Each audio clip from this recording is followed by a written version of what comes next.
Boa noite, estamos entrando na segunda live dessa segunda-feira, 28 de setembro, que leva aí uma frase do Amir Klink como título da live: pior naufrágio é não partir. Estaremos juntos falando sobre o desconhecido, sobre os mistérios, as dificuldades, né, desse desconhecido. Vamos visualizar aqui, botar o nosso ar. Marcelo Campani também entrando aí. Vamos colocar aqui. E aí, cara? E aí, Gabriel? Tá? Tudo bom, cara? Tudo Beleza? bem? Tudo Tudo ótimo. ótimo, cara. Tudo ótimo. Estamos aqui abrindo aí esperando o pessoal chegando nessa noite. Uhum. Hoje, para mim, segunda live do dia. Eu não É, costumo eu fazer vi, segunda e terça. Amanhã não vai ter. Fiz duas hoje. eu Então, vi, eu vi. Assunto uma, bom, né? Culinária, comida é sempre bom. cara, falando um pouco sobre as conexões da cozinha, né? O entorno do social que acontece na cozinha. E agora aqui contigo para falar, estava comentando aqui dessa frase que levou o título da live, que na verdade é uma frase do Amir Klink, não é Aham. minha, nem tua, a frase do pior naufrágio é não partir, tá no último livro dele. Eu adoro essa frase, acho ela genial, e que essa nossa busca, né, pelo momento certo de partir, como se parece que fosse ter, né, assim, um momento de falar, agora tudo encaixou, agora eu posso. Cara, não dá. Então daí que surge a ideia de convidar, então, Milagres para estar conosco aqui nessa live para falar um pouquinho mais desse partido, desse desconhecido, desse incontrolável, né, dessa impermanência. E então, em primeiro lugar, Francisco Milagres, para mim, Milagres, é um prazer aí, cara, te ter. A gente já vinha falando faz tempo dessa possibilidade dessa live, Sim, sim. agora saiu. Então, antes de mais nada, te apresentar aí, defina quem você é que leva esse sobrenome, Milagres, né? Essa é bom. É O bom que teu é sempre nome aí, cara. um bom quebra-gelo, né? Eu É. sou capixaba, sou o sexto Francisco de uma geração de primeiros filhos homens, sempre Francisco. Sempre me perguntam se eu fiz milagres, e eu fiz um, tem 10 aninhos. Aham, Boa, boa, boa. aham. E sou um apaixonado por tecnologia, viagens, inovação e sempre em busca de encontrar um caminho que encontre a felicidade, isso pelo meio do trabalho, dos relacionamentos e de conexões que façam sentido, né? Meaningful connections, eu gosto de dizer. Legal, legal. Tu sabe, eu lembro, tu já sabia, mas não lembrava. Tu é o sexto, é isso? O Sim, sexto Francisco. texto. Cara, eu sou o quinto Gabriel, né, cara? Tem uma hora que isso tudo é pesado, né? Sim, sim. Eu às vezes penso nessa questão do legado, a gente fala muito de legado, né? Eu converso Aham, muito com meu pai da questão do o legado vem muito do DNA, do que a gente passa, das histórias que a gente conta. Quando a gente volta lá aham. para a fazenda, é uma cidade que o primeiro Francisco Milagres ajudou a fundar. Então, às vezes, a gente sente um pouco do peso Da do nome. história. É, é. Teu filho é Francisco também? Francisco Lós Milagres Neto, em homenagem ao avô. E o avô é bem feliz por causa disso. Que legal. Então ele é o sétimo. Ele é o sétimo. É. Caramba, essa história é bonita, longa Uhum. aí. Sabe que eu decidi encerrar, né? O Gabriel encerra em mim, meu filho é Eduardo. Então eu Uhum. acabei optando por... Alguém sempre encerra a corrente, né? Então, Na eu época que ele nasceu, a gente falou de. Na época, a mãe dele, a gente falou de ele, se fosse menina, ia encerrar. Mas sempre foi menino primeiro, então seguiu que na sequência. legal, que legal, que legal. Maravilha. Então, cara, eu acho que assim, o assunto que nos conecta aqui, a proposta, eu sempre gosto de pensar, né, qual é a parte que o nosso trabalho se une. Nem só trabalho, né, mas as nossas filosofias de vida, nossos jeitos, experiências acumuladas até aqui e tal. Onde é que estão os pontos de conexão? E percebo aí que o grande ponto na conexão nosso é justamente esse desconhecido, né? Porque no momento que tu trabalha com, tu vai falar mais ao longo aqui da live, mas tu trabalha com inovação, trabalha com... E a inovação é fazer algo que ninguém fez, então tem aqui um alto risco, tem aqui um desconhecido, tem aqui fé, né, de acreditar nas questões a futuro. E eu trabalho com o processo das pessoas diante das suas emoções diante disso, né, do fator cagaço, que é o rumo ao desconhecido, né, e ao mesmo tempo que tem a motivação, tem o medo. Né? Que, aliás, já começo aqui fazendo uma analogia, né, a presença de coragem não significa ausência de medo. Né? Então, quando a gente pensa em educação emocional e fala que essas duas emoções podem e devem, em muitos momentos, andarem juntos, tem uma parte do medo que ele é muito protetor. Né? Então, justamente se eu conseguir usar os dois, então eu tenho medo que me protege, mas tenho a coragem que não me paralisa. Né? Então, muitas vezes, o inovar, seja nos negócios, seja no jeito de ser, né? Representa muito disso. Mas eu acho que é bacana a gente falar de um ponto, talvez, onde a gente mais se conectou como pessoas, embora a gente já se conheça já faz alguns anos, mas a gente teve uma experiência juntos, que foi, tua turma foi em novembro de 17. Novembro de 2017. Caralho, 3 anos já quase, velho. Parece que foi ontem. Então, o Milagres participou de um workshop que eu faço em Portugal, chamado Caminho Cabo da Roca. O Marcelo Campanha, não sei se ainda está por aqui, mas foi um que participou também, já outra turma, mas participou dessa caminhada. É um workshop que eu vou contar rapidamente, que a ideia não é falar do workshop, mas poder conectar aqui. Né? É um workshop que são 4 dias que a gente fica lá na cidade de Cascais, envolve todo um processo de autoconhecimento, de filosofia clínica, de psicologia positiva, e que tem junto dela uma caminhada. Tá aí o Marcelo, outro caminhante. E que tem, então, uma caminhada que a gente faz, 50 quilômetros, em 2 dias, né? E para que no fim dessa caminhada a gente chegue, então, no Cabo da Roca, que é o ponto mais ao ocidente de toda a Europa. Eu estou dentro aqui de um balanço, mas assim, ó, esse quadrinho que está aqui, ó, é a cruz de chegada do Cabo da Roca. Deixa eu virar aqui. E esse quadradinho aqui é a lembrancinha da é aquele eu fui. Legal, legal. O que acontece aqui com esse ponto para a gente conectar a nossa conversa, né? Cabo da Roca é o último ponto de terra de toda a Europa, durante anos foi considerado fim do mundo. Então, dali para frente, tudo é desconhecido. Os navegadores precisavam navegar, chegando sempre à costa, porque tinham medo de se perderem. Quando chegassem no Cabo da Roca, precisavam tomar uma decisão, que era navegam rumo ao desconhecido ou ficam naquilo que já conhecem. Quando eu conheci pela primeira vez essa mística desse lugar, eu falei, putz, isso é muito legal, meu trabalho passa muito por isso. Além de que eu, enquanto indivíduo, já passei por diversos cabos da roca na minha vida, que é, vou para algo desconhecido ou fico naquilo que eu conheço. Seja questões bem tangíveis, mudança de carreira, mudança de profissão, mudança de cidade, quem não casou, casar, quem casou, separar, ter filho.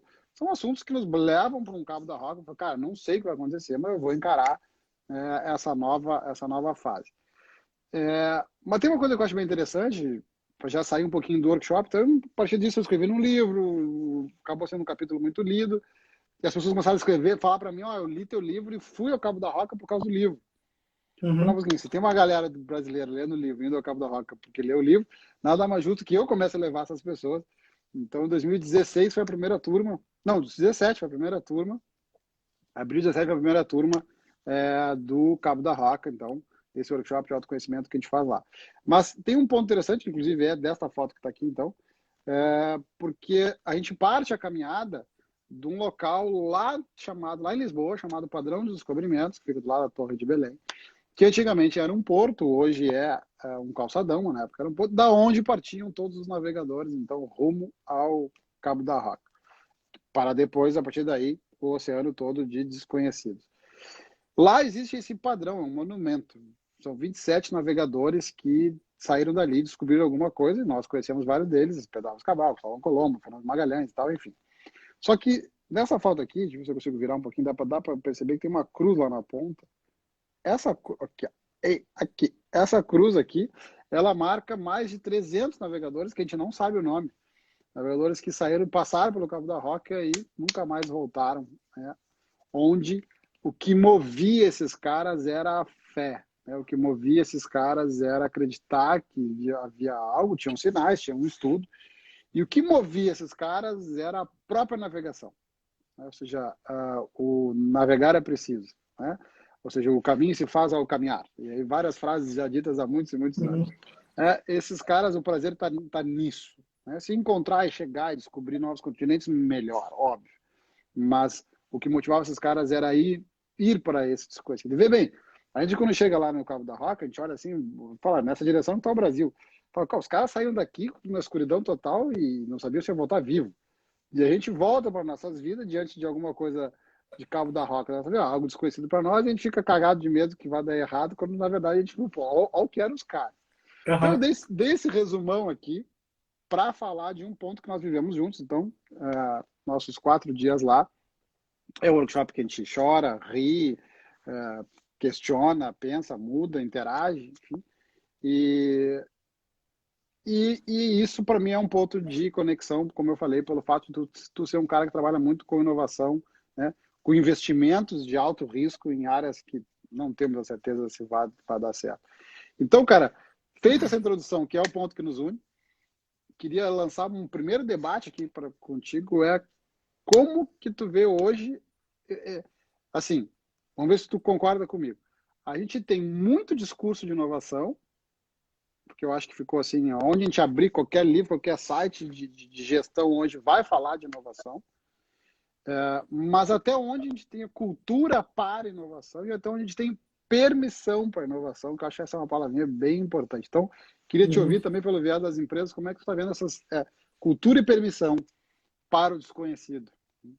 É uma boa pergunta, Gabriel, porque entra totalmente no aspecto pessoal, né, psicológico. Organizações são feitas de pessoas, as pessoas têm agendas, têm dúvidas, têm anseios, têm experiências passadas. Dependendo da cadeira que ela está ou de uma posição, por exemplo, seja um conselheiro ou um acionista dentro de uma organização que tem vários outros pares, essa pessoa às vezes precisa se afirmar ou tem um tempo de casa. A gente olha muito que a gente fala de harmonia, onde essa pessoa ou grupo de pessoas encaixam, né? Eu vejo muito que a gente fala de inovação, é que qualquer organização que precisa pensar e ter a permissão ou a ambição, a capacidade de inovar, ela tem que brigar com o que a gente chama de sistema imunológico interno contra a inovação. Do mesmo jeito que a gente tem que estar preparado no corpo humano hoje para enfrentar qualquer tipo de gripe, enfermidade ou outro tipo, a gente tem que se preparar com boa alimentação, sono, medicação, exercício, estar bem, para poder regular os intempéries e responder no dia a dia. As empresas precisam preparar as pessoas, processos, regras do mercado, para que quando ocorre uma mudança que vem de fora, por exemplo, um concorrente, uma outra empresa que vem de mercado, uma mudança do perfil do cliente, essa empresa precisa estar adaptável o suficiente para poder responder isso com velocidade, para poder estar pronta para poder inovar e ter permissão e ter flexibilidade para inovar. Hoje não existe uma regra, não existe ninguém que escreveu um relatório, um documento dizendo para a indústria X, se você fizer os passos de 1 a 10, você vai estar bem daqui a 2 anos. Porque não existe. Muito do que Nassim Taleb fala, né, do cisne negro, ele fala do antifrágil, muito do que a gente olha do mais recente, né, a minha grande referência também é Organizações Exponenciais, do Salim Ismail, com quem eu trabalho. Ele foi um dos fundadores da Singularity University. Cultura, a visão do antifrágil. Nós não sabemos o que vai acontecer daqui para frente. E os navegadores eram antifrágeis por natureza. Eles deveriam estar prontos para o que viesse na frente deles. Então, quem conseguiu superar e passar por isso era um antifrágil, alguém preparado para esse tipo de cenário, para responder rapidamente e pensar e usar variáveis que ele não controlava. Então, quando eu criei, por exemplo, a minha empresa, pensei, putz, uma referência e tal, até o nome, não sei se vocês sabem, mas Mirac é uma estrela da constelação de Andrômeda. E como os antigos se guiavam pelas estrelas, eu imagino que hoje os executivos e as empresas precisam de alguém de confiança, porque a estrela nunca vai sair daquela posição, nunca vai mudar, mas alguém de referência para poder aconselhar ou ser uma referência para ele no futuro, mas poder dar um caminho de visão para ele, entendeu? Então, o que tem muita de... E aí o que a gente vê muito é um espectro diferente de mercado, né? Você tem numa ponta vários setores já estão prontos e já passaram por grandes ondas de transformação, passaram por essas fases e claramente no nosso dia a dia, segmento de telecomunicações, segmento financeiro, hoje já é natural, se eles não inovam, eles nem existiriam, muitos deles nem existiriam. E no outro oposto, segmentos aí, tem um colega aqui que é executivo do segmento de saúde, que eu vi que está aqui assistindo a gente, que a gente está fazendo um workshop juntos. Um outro oposto, eu sou um membro de comitê de estratégia da Unimed em Porto Alegre. Os do oposto, setores ainda que precisam de uma grande cultura e modificação e adaptação de cultura para inovar, mas fizeram grandes trabalhos em vários setores, é o setor de saúde e o setor agrícola. Setores que muitos deles, além do setor de governo, setores agrícolas e setor de saúde, é onde eu tenho muito focado na minha atuação, mas o meu trabalho é muito agnóstico à indústria, entendeu?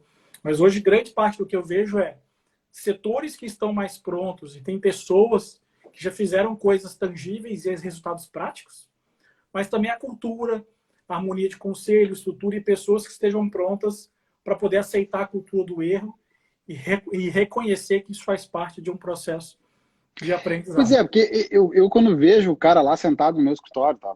Diferente de ti, eu não estou aqui trabalhando lá com o acionista que está investindo, estou trabalhando com o executivo que está na linha de frente, vamos dizer assim, ele na sua pessoa física, né?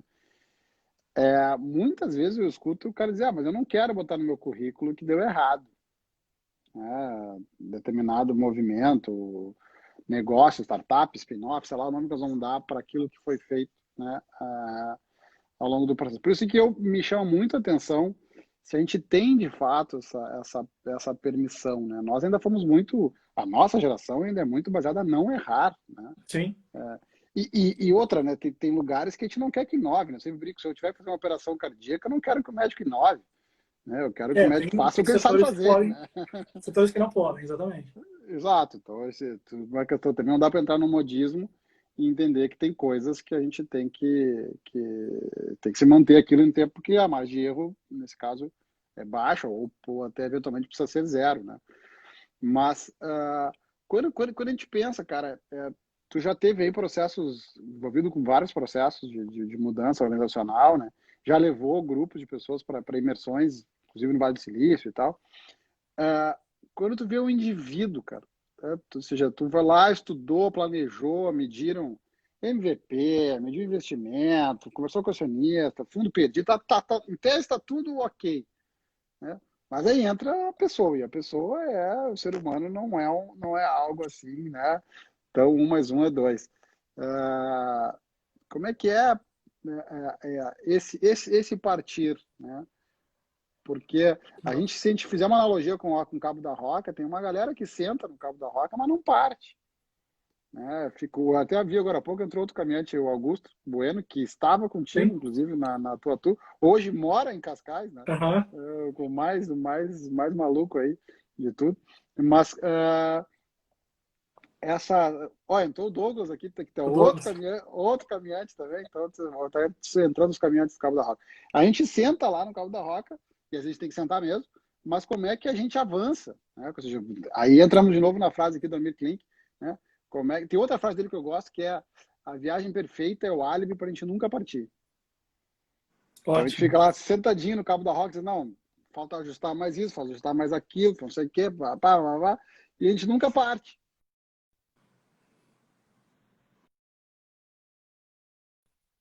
A gente nunca parte. Então, como é que tu vê o executivo, cara, o CPF, no meio de um processo que às vezes até tem a cultura, já financeiramente falando, mas o cara lá, velho, como é que tu vê isso? Eu vou te dizer assim, Gabriel, que eu tenho visto muito em empresas em que a gente vê ou o executivo, uma estrutura que ele pode trazer outros executivos ou pessoas mais novas de mercado, ou até no segmento que tem uma organização familiar. Quem criou o negócio geralmente tem uma cultura muito mais forte de aquilo é o meu legado, aquilo é quase meu filho, eu não posso deixar perder esse negócio, porque é mais do que um negócio, é uma referência histórica, é um nome da família que está muito ligada ao negócio. Muitos negócios, inclusive, mantêm a personificação do executivo na empresa, né? Você vê casos de negócio que o próprio nome da família está no negócio ainda, apesar de alguns deles ter capital aberto ou terem grandes capital pulverizado na bolsa, ou muitos investidores. O que eu tenho visto cada vez com frequência, Gabriel, é as novas gerações entrando, em muitos casos, em conflitos. Eu tive um grande cliente, um grande conglomerado brasileiro industrial, com alguns pares, a gente fez um trabalho com 7 jovens da quarta e quinta geração, de 18, 19 até 24, 25 anos, que a primeira visão numa conversa que a gente teve com eles, com os executivos do Family Office, era: não, esses jovens não querem nada com a vida, eles querem viajar, fazer outras coisas, estudar e fazer coisas diferentes. Quando a gente sentou com esses jovens para conversar, e a gente teve a oportunidade de viajar com eles, porque essa experiência que a gente tem é quando a gente viaja, toma café, almoça, janta, chora, ri, fala da vida.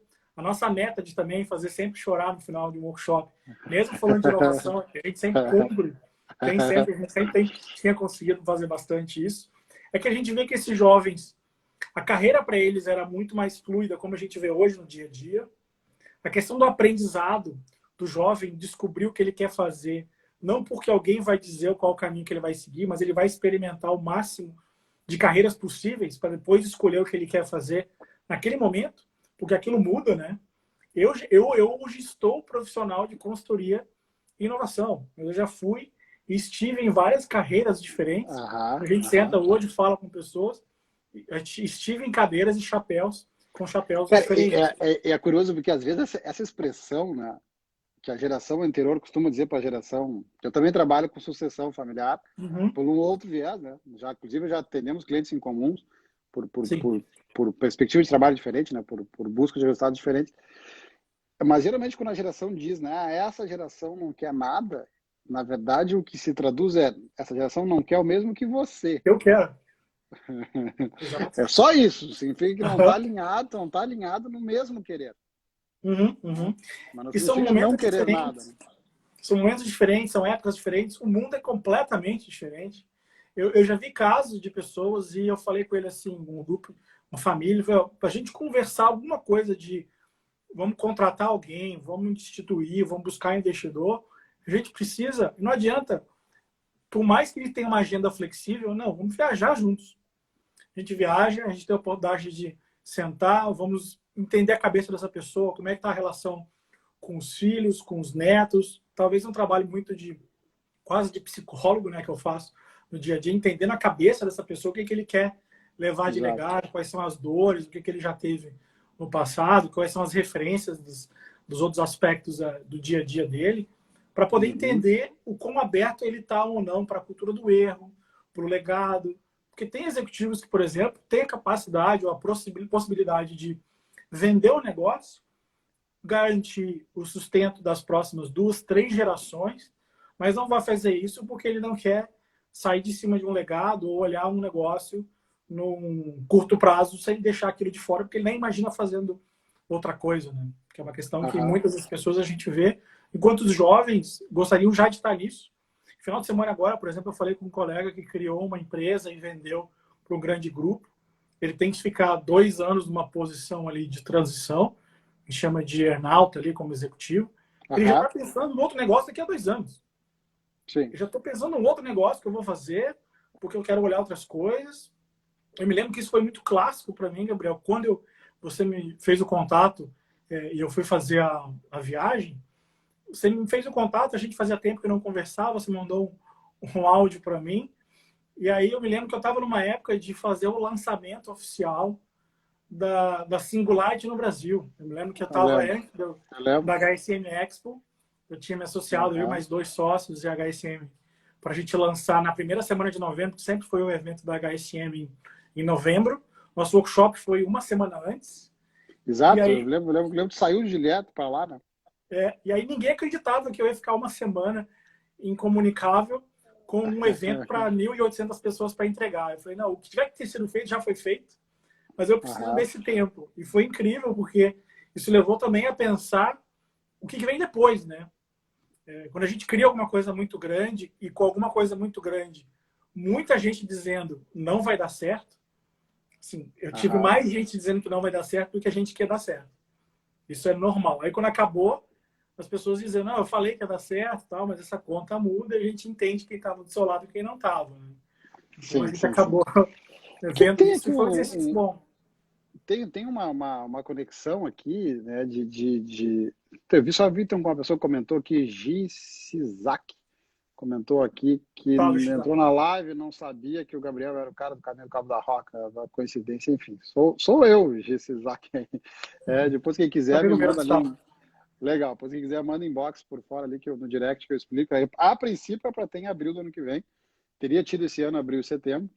Aliás, estaríamos agora, nesse final de semana, lá, né? Esse que passou. E não saiu a turma, mas se tudo der certo, sai em abril do ano que vem. Então, depois, quem quiser, chama no direct que eu explico. Mas tem um ponto que eu acho que é legal aqui sobre isso, que você estava trazendo, que eu sempre gosto de trazer a ideia de que a loucura e a genialidade, essa linha é muito tênue, e ela só se define no resultado. Né? Se deu certo, porra, do caralho, o cara foi genial.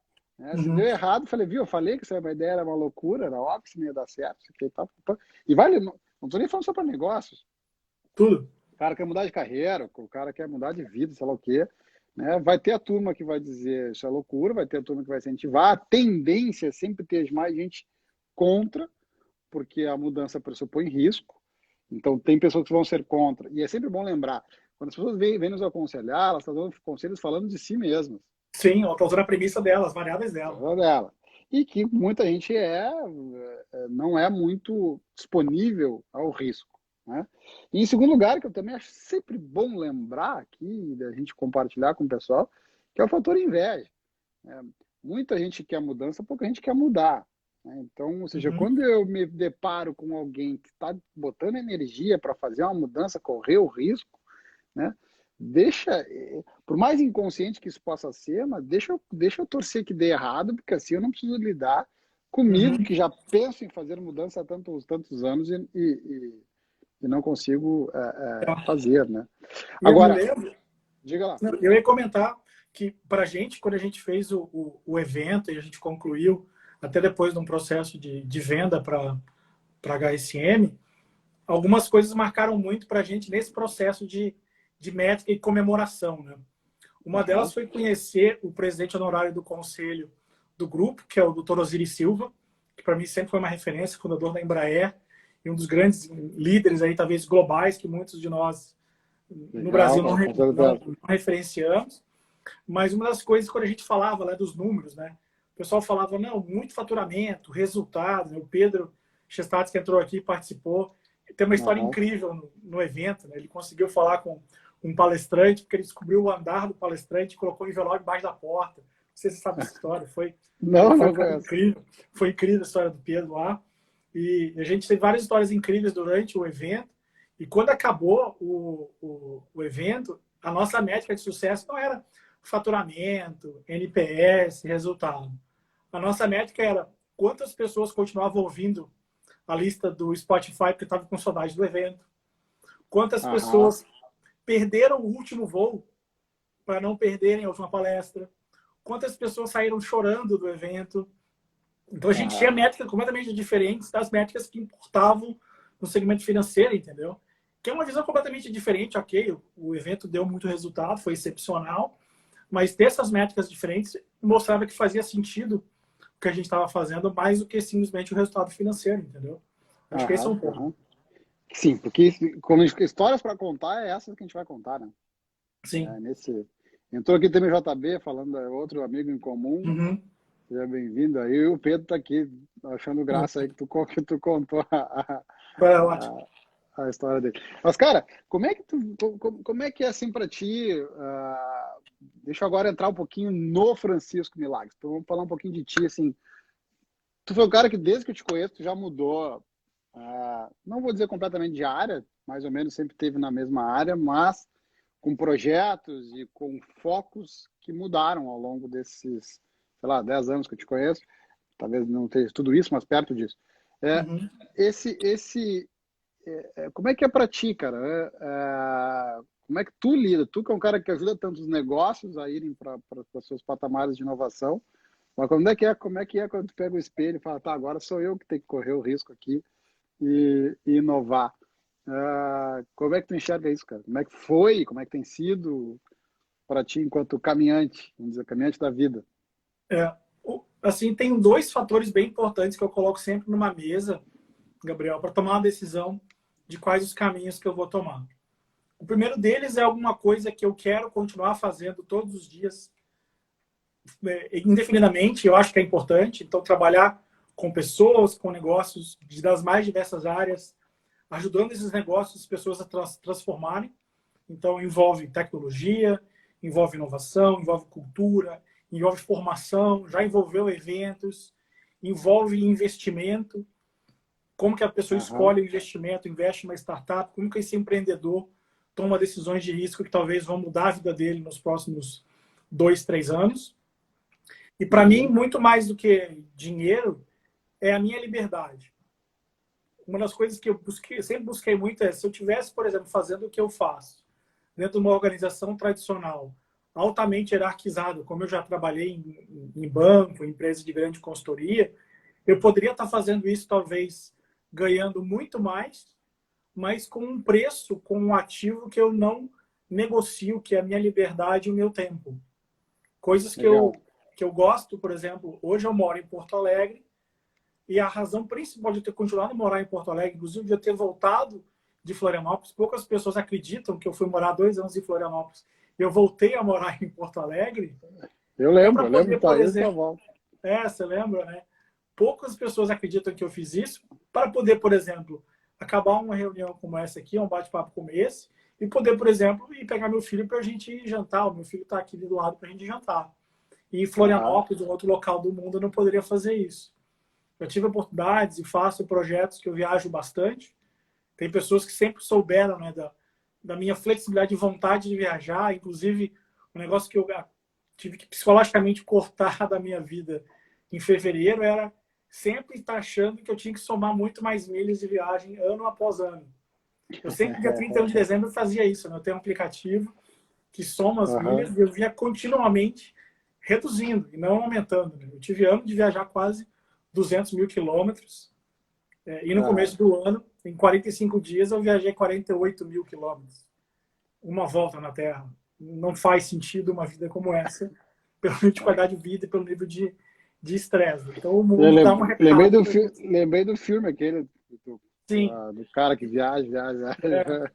tem várias histórias muito, muito parecidas como essas e que muita gente acha que é glamour e que é luxo, mas não é, né, cara? Por mais que a gente pode estar num voo em classe executiva, o que a gente só quer fazer é uma pílula de teletransporte para poder chegar em casa. Agora em pandemia, tu deve estar com saudade de viajar, né? Porque eu nunca viajei tanto quanto tu, mas eu também sempre viajei bastante. Eu vou te E dizer, eu fiquei 190 agora eu tô dias com sem viajar. saudade.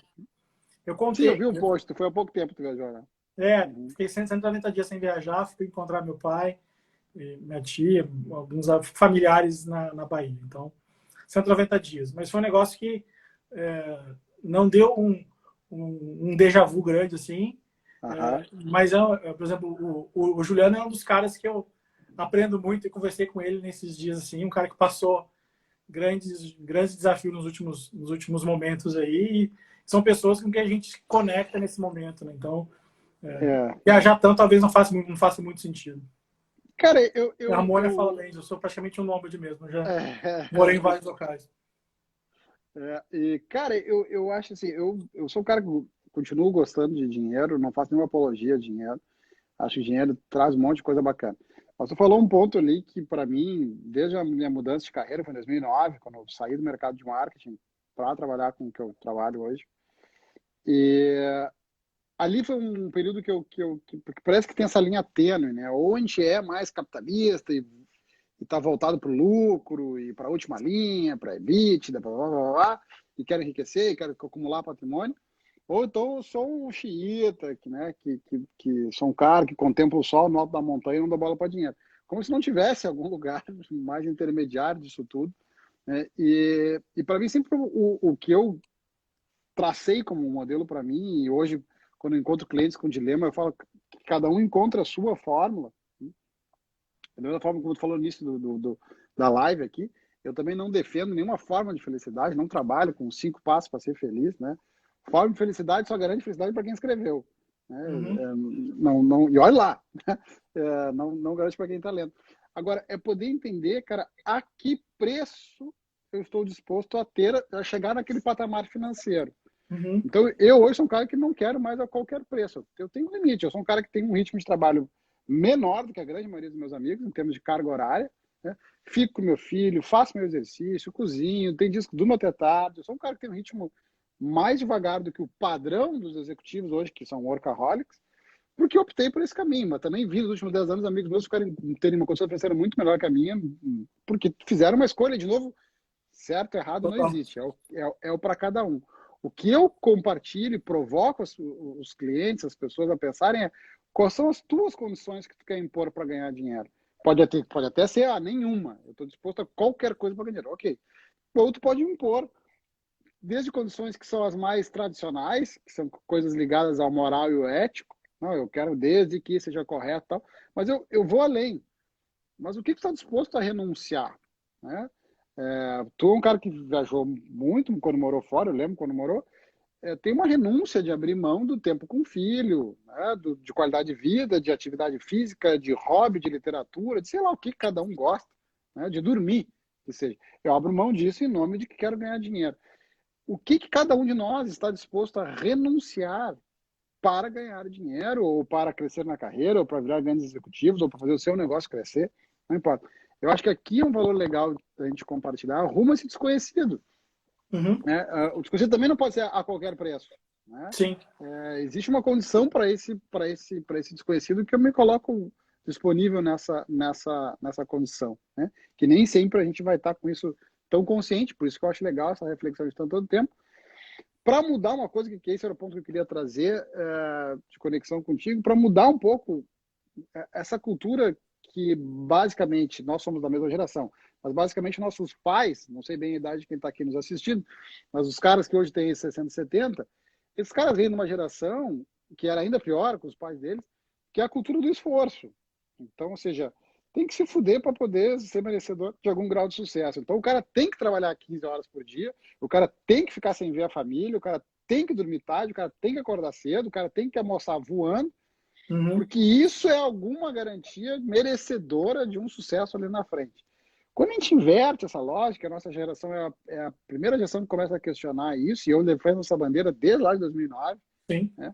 Até porque fui um cara que trabalhei 20 horas por dia, conheço esse ritmo de trabalho, dizer, cara, só um pouquinho, o foco é o resultado, o foco não é o esforço. O esforço é o meio. Né? Ninguém se esforça para nada. Pô, ando muito esforçado para quê? Para nada. Isso não existe, né? A gente está só para alguma coisa. Então, esta coisa é o que vale, seja lá o que for a coisa. É entrega de E, valor, né? Qual que é o exato, valor que cara. você entrega? Qual que é o valor que você entrega? Eu vejo muito isso, Gabriel, e eu olho isso em alguns pontos, né? Uma coisa que o Juliano comentou aí, né? Por que a gente precisa de aspectos críticos para tomar essas decisões? Um dos momentos da vida que eu tive discussões com terapia, a gente sempre faz, estou fazendo já há algum tempo, voltei a fazer isso, você também é um cara que acompanhou isso muito. Como é que a gente equilibra tudo que a gente tem hoje, sabendo nós somos o único ser vivo que a gente sabe que vai morrer, né? Todos os Aham. outros seres vivos acham que são imortais porque não sabem o dia que vai morrer. A gente Aham. sabe que a única certeza que a gente tem é que a gente vai morrer. Então, o que a gente faz entre hoje e o dia que a gente vai morrer? Se a gente morrer amanhã, um dia a gente vai acertar esse dia. E Cara, como e é que tem a uma. gente equilibra isso tudo, né? Eu quero fazer tudo. Eu quero ser o melhor pai, eu quero ter a melhor saúde, eu quero ser o melhor marido, o melhor namorado, eu quero ter ser o melhor executivo, eu quero. Aí, Cara, eu quero fazer tudo, entendeu? Como é que eu vou aí, conseguir morre, fazer isso? aí morre do coração. Não É, tem como. é, Aí entra, entendeu? Então tem que ter entra em um burnout. desequilíbrio, né? Cara, uma coisa é a gente entender a escala da vida, né? Tipo, se eu quiser tudo isso esse ano, não vai dar conta, cara. Todos nós passamos uma regra no fim do dia, a gente está devendo em algum lugar. Uhum. Alguma coisa. Porque, cara, eu devia ter visto TV porque eu tinha que ter pego notícia, eu devia ter ficado com meu pai porque vai morrer, ter ficado com meu filho porque ele é pequeno, tinha que ter feito atividade física porque eu tenho que ser saudável, tinha que ter lido porque eu tenho que estudar, né? E eu tinha que ter dormido porque eu preciso dormir não sei quantas horas para poder ser bom. Tipo, cara, tu faz, cara, não cabe, não adianta. É Uhum. humanamente impossível fazer isso. Só que eu gosto de trabalhar com a ideia da perspectiva da vida toda, né? Eu falei, cara, não cabe esse ano, mas só um pouquinho. Vamos botar dos 20 aos 80, 60 anos de produção na vida. Então, cara, Só um pouquinho, em 60 anos vai caber tudo. A fase que eu fui mais preocupado com meu filho, a época que eu cuidei mais de dinheiro, a época que eu cuidei mais da minha saúde, a época que eu, sei lá, cada um. Mas se eu pensar numa escala, porque eu vou até expandir uma questão que tu trouxe aí, né? E quero voltar na pergunta do Juliano, mas eu até vou expandir o negócio que tu trouxe. Nós somos o único ser vivo que questiona. Nós sabemos que vamos morrer, é verdade. Mas nós somos o único que fala, cara, eu não quero mais fazer o que eu vou fazer. Pensa se amanhã um cachorro vai dizer, eu não vou mais ser cachorro. O cachorro faz o que o cachorro faz, cara. Ele não questiona não ser mais aquilo que a sua natureza lhe propõe. Nós Sim. não, cara. Vou mudar de carreira, vou mudar de cidade, agora eu vou mudar minha alimentação, agora eu vou me separar, agora eu vou casar, agora eu vou ter um filho, agora eu vou mudar meus valores. Cara, a gente pode tudo isso. Né? E a aí graça que da torna o vida processo é essa, complexo. né? E a graça da vida é essa, né? Porque Claro. você perguntou, né? Como é que eu decidi sair de um momento de carreira e ir para outro? É buscando, talvez, esses momentos em que eu não sentia mais um prazer de fazer alguma coisa que gerava valor para mim e para alguém que eu atendia, e não tinha um alinhamento de expectativas, e eu não acordava achando que aquilo era alguma coisa que tinha um valor que eu gerava para a sociedade, entendeu?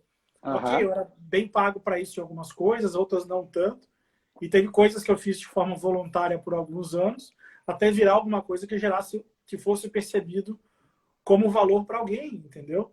E outra coisa que eu sempre busco é qual que é o próximo, né? O que eu vou fazer para frente? Porque o que eu estou fazendo agora, eu estou olhando que já tem bastante gente fazendo. Qual vai ser o próximo que eu vou fazer para estar num espaço que está mais azul e não tão vermelho aí, usando a analogia do oceano azul. Então é uma coisa que eu gosto muito de pensar em o que eu vou poder fazer de diferente e gerar valor, e não necessariamente só trabalhar e vender horas. Né? Quando alguém me liga, por exemplo, alguém executivo, alguma empresa, pergunta quantas horas você vai gastar, quanto tempo você vai investir para fazer isso aqui, e sua remuneração está X, está muito caro. Cara, talvez você ainda não esteja pronto para entender o valor que é gerado pelas horas acumuladas que eu tive de aprendizados, erros e acertos, até chegar aqui, para com uma resposta eu te dar o caminho a tomar, entendeu? Então, a gente tem, às vezes, contatos de pessoas, a gente dá a volta ao mundo. Por exemplo, recentemente eu fiz um projeto, eu estava até comentando, eu não me lembro, assim, um projeto para uma empresa de petróleo, envolvendo 7 países, eu era o único brasileiro, e na minha equipe tinha um colega que ele é assessor de segurança hídrica, foi assessor de segurança hídrica da equipe do Barack Obama. Assim, né? Putz, você imaginar para trocar com um cara desse, a gente ficou 9 semanas trabalhando junto, e depois algumas semanas a mais trocando e conversando pelo telefone, falando de outras coisas, porque a gente gerou uma conexão muito boa com outros aspectos da vida, do dia a dia, né? Ele é do Islã e outras religiões, então a gente troca muita coisa de outras visões de mundo também. Então, assim, como é que a gente tem essa percepção desses ganhos que eu, estando numa empresa tradicional, não teria nunca, entendeu? Como é que eu vou poder falar num projeto como esse, numa empresa discutindo um negócio completamente fora de uma visão quase curto prazo, uma visão talvez de longuíssimo prazo, e daqui a 5 a 10 anos eu vou ver aquele negócio gerando um valor para o acionista, para a sociedade, para uma empresa que vale alguns bilhões. Entendeu? Então, para mim, é um valor muito maior do que, obviamente, só a remuneração de um projeto. Sim. Entendeu? E acho que a gente começa a ver cada vez mais as gerações mais abertas a essa perspectiva. O Juliano aqui está colocando que está saindo, talvez até já saiu, mas deixando igual no ar a pergunta que ele fala sobre momentos críticos, né? Por que precisamos de momentos críticos para a tomada desse desconhecido? O próprio desconhecido é um momento crítico e muito solitário, porque ele é um momento de transição, né? Então, enquanto ele não deu certo ou deu errado e virou a página, a gente está muito sozinho, né? Nesse período de transição. E essa perspectiva, essa pergunta que ele colocou, essa palavra que ele colocou, momentos críticos, né? E eu sei nós já passamos momentos críticos, eu e tu, né? Alguns críticos mais tangíveis, negócios que deram errado, situações financeiras mais apertadas e tal. Alguns mais intangíveis, pelo aspecto emocional. Sim. E vivemos eu e tu já as duas coisas, como imagino que a grande maioria de quem está nos ouvindo também já passou pelos seus momentos críticos emocionalmente e em termos tangíveis também. Agora, o que eu acho legal de pensar sobre os momentos críticos, eu sempre faço uma analogia com a ideia na natureza, tudo é um pulsar, né? Tudo pulsa o tempo todo na natureza, tudo, qualquer coisa viva. Uhum. Tudo na natureza, nem que seja microscopicamente, tudo pulsa, né? Tudo tem esse pulsar. E, portanto, tem a expansão e tem a retração. E se a gente entender que ambos, né, precisam dos dois. O Juliano está colocando que está ainda aqui. Então, eu estou indo em cima do que a pergunta dele. Eu fiquei aqui também sobre por que a gente precisa de momentos críticos. O momento crítico ele é um momento de retração, porque a expansão é quando a gente colhe. Então, são colhendo os resultados, é prazer, é alegria, é realização, é satisfação, né? É botar para fora, é agradecer. Tudo isso é conquistado, tudo isso está na expansão. A retração, ela é a hora da introspecção, eventualmente da tristeza, da preocupação, do desequilíbrio. Uhum, Né? uhum. Tudo está onde eu recolho, onde eu interajo menos com o mundo à minha volta. O que acontece, ainda em cima da pergunta do Juliano, meu ponto de vista, depois tu me complementa, Milagres, tu também vê isso dentro das organizações, que a expansão a gente reflete pouco, porque a expansão tá do caralho, entende? Fala, cadê a hora que deu certo? E ela é ótima para a vida, não estou tirando valor. Só que a próprio conceito de alegria é uma emoção de baixo pensamento, ela é de baixa introspecção. Sim. A tristeza e a raiva são muito mais emoções, principalmente a tristeza, ela é muito mais introspectiva. Então eu preciso da retração para, em algum momento, reavaliar coisas. Né? Qualquer mudança, o que antecedeu a mudança é a dúvida, é o dilema, é o senso de desorientação, o senso de confusão, enfim. Então, eu diria que a gente é inevitável passar por processos críticos para fazer mudanças, né? Eu dou analogia das relações, amizades, casamento. Se tu não tem uma situação crítica com um amigo, se tu não tem uma situação crítica com o teu parceiro, com o teu parceiro, tu não separa, tu não acaba a amizade.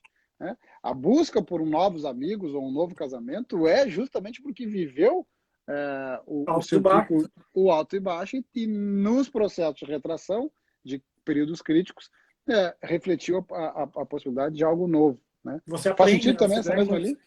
Exatamente. Quando a gente olha, por exemplo, como que as organizações hoje se provocam para inovar ou sobreviver ou entrar em momentos como esses de adaptação ou de pensar no futuro. Se eu não me engano, foi numa carta recente do Bezos, do fundador e presidente da Amazon, que ele falou que muito mais do que a gente tem que estar preocupado no que vai mudar, do que vai mudar de futuro, a gente não tem previsibilidade, a gente tem que estar preocupado do que não vai mudar daqui para frente. Então, ele fala muito de que o cliente vai continuar sempre sendo uma referência, sempre um ponto de âncora para o que a gente vai servir. O uso de informação cada vez vai ser mais importante do que outros tipos de ativos no futuro. Então, assim, hoje muitas pessoas se preocupam em ancorar as coisas e achar pontos seguros, ou tentar descobrir como é que vai ser o futuro.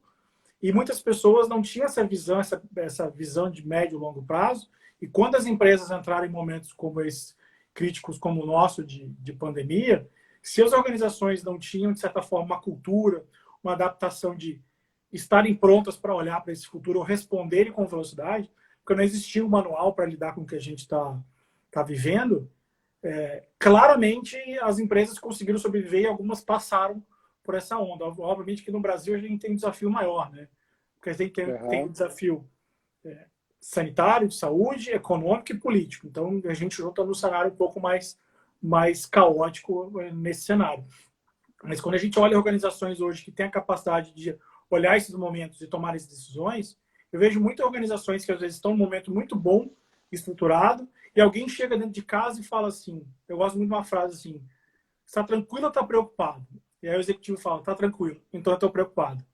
Porque está tudo muito bom, está tudo muito bom, mas vai ter que entrar alguém ali para agitar alguma coisa e adicionar entropia, energia naquele sistema. Eu me lembro que quando eu trabalhei na KPMG, o Wanderson está aqui e não me deixa mentir, a gente fazia alguns projetos de teste de segurança em grandes empresas, grandes bancos. O Wanderson participou de um grande comigo uma vez, que a gente chegou numa grande empresa, a gente falar a região e o nome, as pessoas vão adivinhar, a gente não pode dizer o nome, e a gente tinha que tentar invadir aquele sistema para poder adicionar uma energia e descobrir problemas que naturalmente não ia surgir no dia a dia normal ou ia surgir num momento muito crítico para aquela empresa.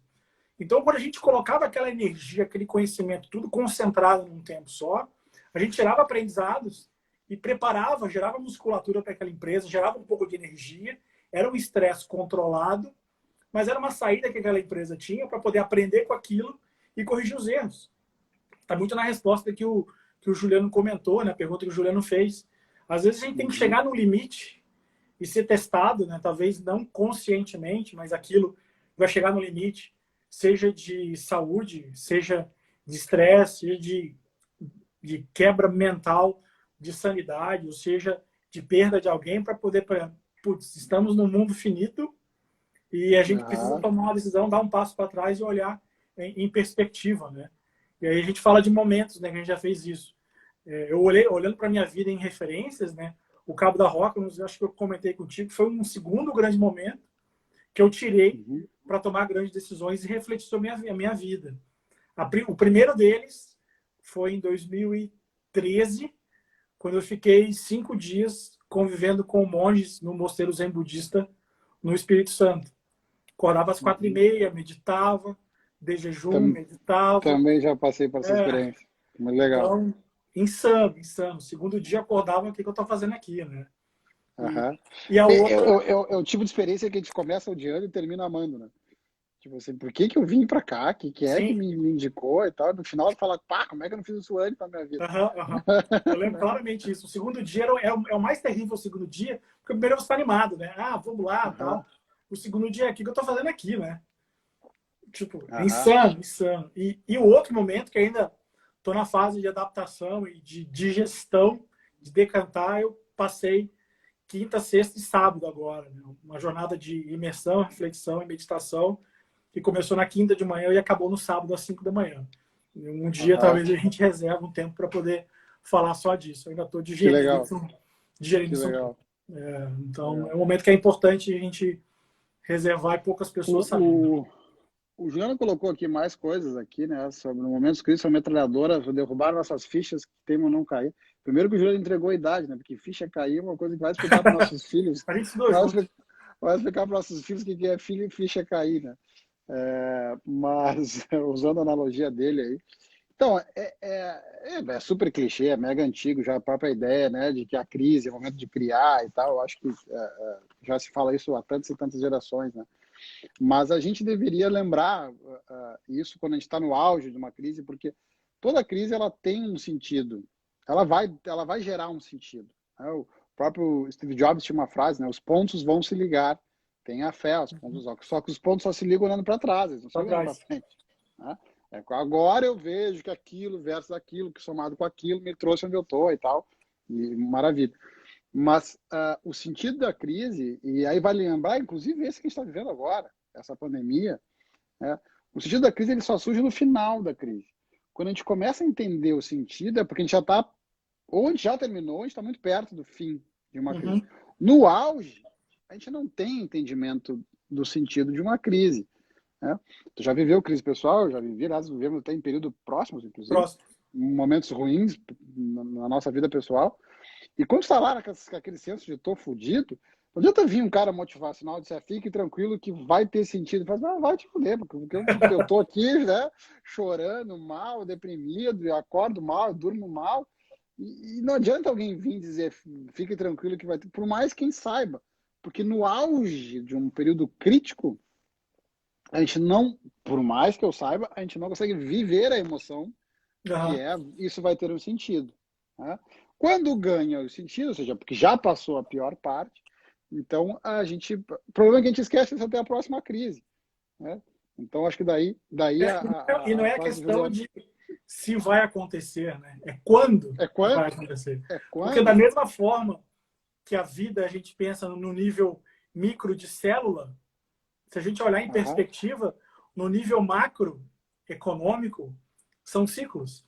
Quem olha muito isso e quem acertou a última e errou essa foi o Ray Dalio. O Ray Dalio acertou a última anterior, a grande crise, e eu me lembro que quem falava muito disso é um colega que é o Fernando Urrich, muito focado em criptomoeda, economia liberal. Ele falava muito anteriormente, no final do ano passado, que a gente tinha uma crise aí se avizinhando, mas a econômica ia ser consequência de uma crise de saúde global, né? Ele tinha alguns números, olhava as tendências do Ray Dalio, que falava muito isso. Então, é uma das grandes referências que eu gosto de olhar, que ele olha números. O Ray Dalio olha números. E quando a gente olha o mercado, essencialmente são números, né? Tem outras referências quando a gente olha muito, e essa é uma das discussões que a gente teve na própria Singularity, quando a gente fala de senoides e discussões, a gente precisaria estar tomando um vinho aqui para poder falar disso. Eu me lembro que uma das discussões que a gente estava tendo é que quem consegue dizer se o que a gente está vivendo aqui de fato é uma vida real, é o mundo real, ou a gente está dentro de uma simulação ou um sistema computacional que está medindo. E eu me lembro que essa conversa surgiu, alguns colegas estavam numa reunião que o Elon Musk fez essa pergunta, que é se você consegue provar matematicamente que a gente não está na Matrix. E aí, qual foi a tese colocada por ele? Se a gente consegue discutir isso, se a gente faz parte, se isso tudo não faz sentido o que a gente está discutindo aqui, né? Vamos tentar olhar, por exemplo, para trás, quando a gente começou a jogar videogame, acusando a idade, a gente lembra do Atari, né? O Atari, a gente sabia, porque a gente olhava para aquela tela, eu tinha certeza que era um videogame, pela resolução e pela resposta. Então, eu tinha uma interação homem-máquina, eu sabia que aquela era uma representação computacional. Hoje, quem usa um videogame, que algumas telas são praticamente reais, ou você usa um óculos de realidade aumentada, realidade virtual, você, em alguns momentos, é enganado e acha que está dentro de uma realidade.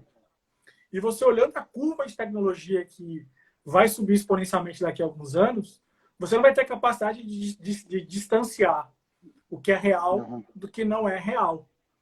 Só que, considerando se esse cenário eventualmente pode ser hoje, por hipótese que a gente esteja hoje, nós somos efetivamente pessoas ou personagens de um jogo como esse. Quer dizer, a gente está discutindo os aspectos como esse de futuro, ou a gente simplesmente é parte de um planeta aí que vive nesses senoides dentro de um sistema não real. A gente já entrou em discussões como essas, de propósito de vida, em ambientes como esse, e que no final a gente acaba nem tentando discutir muito, porque o que a gente tem que fazer é viver, né, cara? Não adianta a gente tentar achar o que vai acontecer. Então, cara, acho que aqui é um bom link para a gente fazer o nosso fechamento, que já estamos aqui a 2 minutos do fim.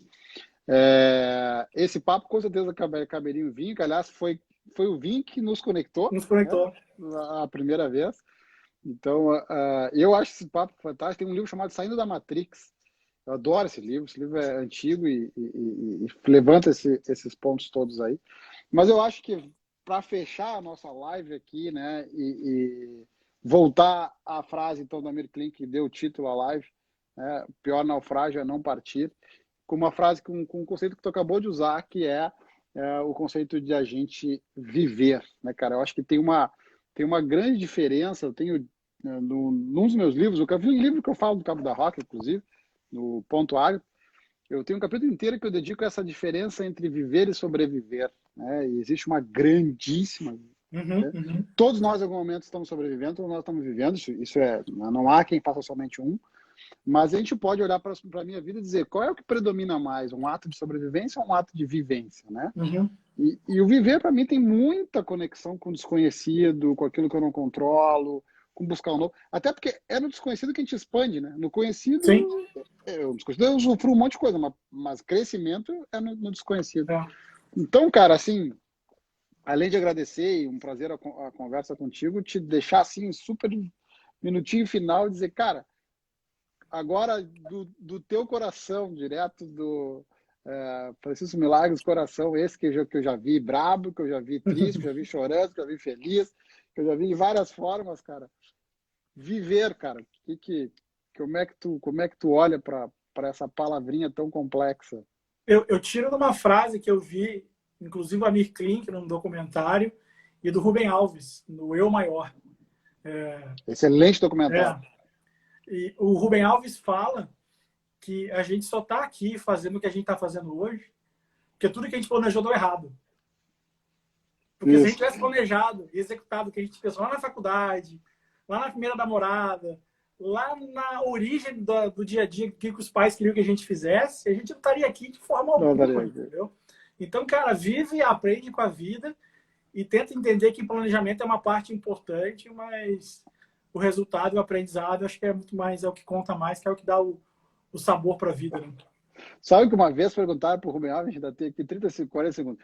Perguntaram para o Rubem Alves se ele era aquele homem que aparece em todos os livros. Você realmente é esse homem? Ele disse, é claro que não. Né? Eu não escrevo sobre quem eu sou, eu escrevo sobre quem eu gostaria de ser. Né?